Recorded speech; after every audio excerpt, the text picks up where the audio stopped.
Google sheet অনেক উপকারী একটা অ্যাপস, যেটার মাধ্যমে আপনি আপনার দৈনন্দিন কাজগুলি এবং আপনার যে কোনো প্রফেশনাল এক্সেলের কাজগুলি আপনি চাইলে সম্পাদন করতে পারেন।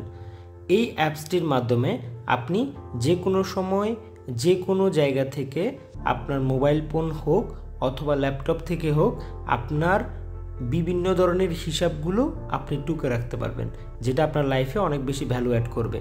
সো চলুন দেখে নিই কীভাবে গুগল শিট ব্যবহার করতে হয়। সো আমরা প্রথমত গুগল শিট অ্যাপসটি যাওয়ার পরে আমরা এখান থেকে চাইলে প্লাস চিহ্নতে ক্লিক করে আমরা চুজ টেমপ্লেট, এখান থেকে আমরা যে কোনো একটা টেমপ্লেটের চাইলে আমরা সিলেক্ট করে নিতে পারবো আমাদের পছন্দের মতো। এখানে অনেক ধরনের টেমপ্লেট আছে, সেটা অ্যানুয়াল বাজেট হোক এবং সেটা প্রজেক্ট ট্র্যাকিং হোক, অ্যাটেন্ডেন্স হোক, নানান ধরনের টেমপ্লেট রয়েছে যেগুলো আপনার বিভিন্ন প্রফেশনাল কাজে আসবে। আর আপনি যদি চান যে না কমপ্লিটলি নতুন একটা স্প্রেডশিট নেবেন, সো নতুন একটি স্প্রেডশিট আমরা নিলাম।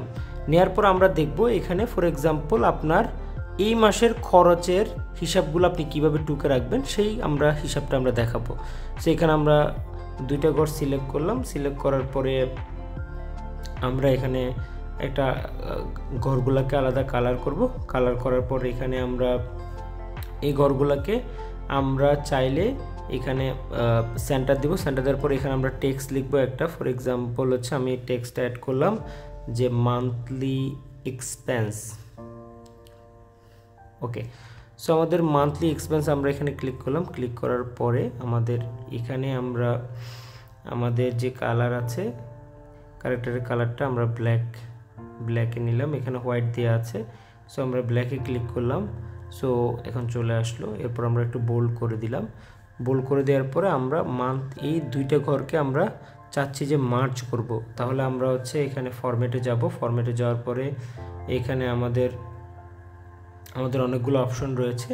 সো এই অপশনগুলোর মধ্যে ফরম্যাট সেল একটা অপশন আছে। ফরম্যাট সেলে গিয়ে আমি মার্জ সেলে ক্লিক করব। তাহলে আমাদের এই দুইটা কলাম আলাদা মার্জ হয়ে যাবে। সো এরপর আমি এখানে লিখলাম যে হেড, কোন হেডে আমার খরচগুলো হবে, প্লাস এখানে লিখলাম আমার অ্যামাউন্ট। সো এখানে যখন আমরা হেড এবং অ্যামাউন্ট লিখলাম, সো এটাকে আমরা মিডল অ্যালাইনমেন্টে নিয়ে আসবো। মিডল অ্যালাইনমেন্টে নিয়ে আসবার পর আমরা এটাকে হালকা একটু কালার করে দেব, সো দ্যাট এটা দেখতে খুব সুন্দর দেখায়। সো আমরা এরকম একটা হেডে কালার করে দিলাম। এরপর আমরা হেডগুলো দিলাম যে আমার ফর এক্সাম্পল আমার হেড বাসা ভাড়া। এটা যদি আমরা একটু ইংলিশে লিখি তাহলে house rent. So house rent আমরা এখানে 20,000 টাকা এখানে আমরা দিলাম। এরপর আমার ইলেকট্রিক বিল। সো এখানে আমি ইলেকট্রিক বিল দিলাম 500 টাকা। এরপর আমাদের আরেকটা খরচ ফর এক্সাম্পল ওয়াটার বিল, এখানে আমরা দিলাম আরও 500 টাকা। সো এখানে যদি আমি চাই যে এই জিনিসগুলো অ্যালাইনমেন্টটা ঠিক রাখতে, এখানে কিন্তু আমরা অ্যালাইনমেন্টগুলো চাইলে এখান থেকে আমরা বোল্ড করতে পারবো। এরপর আমরা এখানে কালার দিতে পারবো, চাইলে আমাদের যে কোনো সময় যে কোনো কালার আমরা দিতে পারবো। যে এটা আমরা যদি হোয়াইট দিতে চাই হোয়াইট হবে, কালো দিতে চাইলে কালো হবে। সো এরপরে আমরা এখানে অ্যালাইনমেন্টটা আমরা যদি মিডল অ্যালাইনমেন্ট চাই তাহলে মিডল অ্যালাইনমেন্ট দিতে পারবো। ফর এক্সাম্পল আমি 500 টাকার আর একটা খরচ আমি নিচে কপি করব। কপি করার জন্য আমাদের প্রথমত আমি এটার উপর ডাবল ক্লিক করব, কপি করার পর আমি এখানে নিচে 2টা ঘর বা 3টা ঘরে টানবো। টানার পর এখানে আবার ক্লিক করব পেস্ট। তাহলে এই যে 500 টাকা চলে আসলো। সো আমরা এখানে আলাদা করে 500 টাকার জন্য যে খরচগুলো আছে এই খরচগুলো আমি ফর এক্সাম্পল এখানে 500 টাকা ডিশ বিল। এরপর এটা আমরা এই টেক্সটটাকে আমরা যদি কপি করে আমরা এখানে ডাবল ক্লিক করি তাহলে কপি করলাম। কপি করে আমি এটাকে এখানে চাইলে ডাবল ক্লিক করলাম, আবার পেস্ট করতে পারবো। পেস্ট করার পর আমি এখানে ডিশ বিলের জায়গায় আমি এখানে আলাদা করে ট্রান্সপোর্টের খরচ ধরলাম।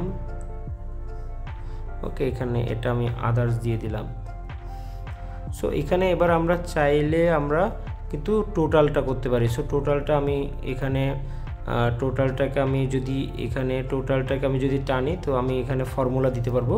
তো আমি ফর এক্সাম্পল এখানে সামের ফর্মুলা দেব যে আমাদের সাম, এরপর আমরা ব্র্যাকেট দিব, ব্র্যাকেট দেওয়ার পরে এই যে এখান থেকে শুরু করে আমি এতটুকু পর্যন্ত ঘর টানবো, ঘর টানার পর আমি আরেকটা ব্র্যাকেট দেব, এখানে একটা কমা আছে, কমাটা আমি কেটে দেবো, এরপর ওকে দিব, বুম। সো আমাদের এখানে এই 22,000 টাকা টোটাল আসছে, এটাকে আমরা একটু মিডল অ্যালাইনমেন্ট দেব।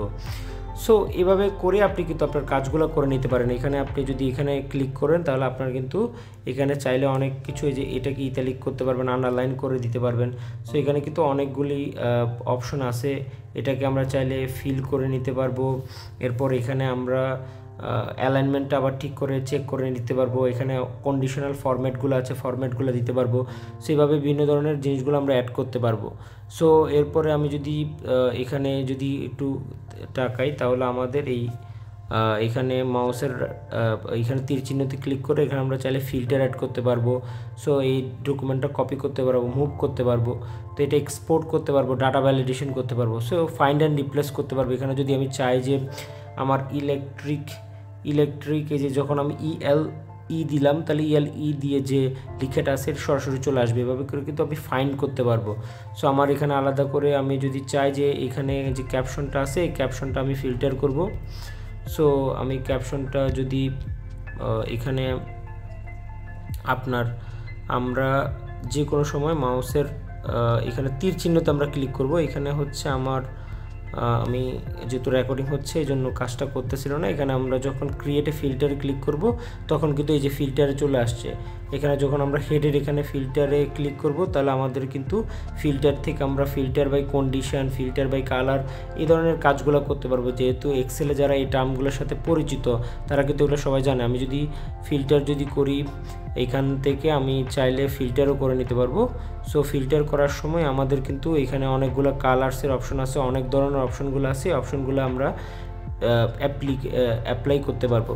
সো এভাবে কিন্তু আপনি এক্সেলে যা যা করতে পারবেন সেই সব কাজগুলো এখান থেকে করতে পারবেন। এরপরে আমি যদি এখানে যাই তাহলে হচ্ছে আপনার এখান থেকে আমাদের যদি কোনো ঘর আমাদের অ্যাড করা লাগে তাহলে এখান থেকে আমরা ঘর অ্যাড করতে পারবো। সো আমি এটা আবার যদি আন্ডুতে ক্লিক করি, এখানে আন্ডুতে ক্লিক করলে আবার আগের অবস্থায় ফিরে যাবে, রেডুতে ক্লিক করলে আবার পুনরায় ব্যাকে ফিরে যাবে। সেভাবে কিন্তু আপনি আন্ডু রিডু অনেক কিছু করতে পারবেন, এক্সেলে যা করতে পারেন সব কিছু এখানে করতে পারবেন। এরপর আমরা এটাকে টিকমার্ক দেবো। টিকমার্ক দেওয়ার পরে এখানে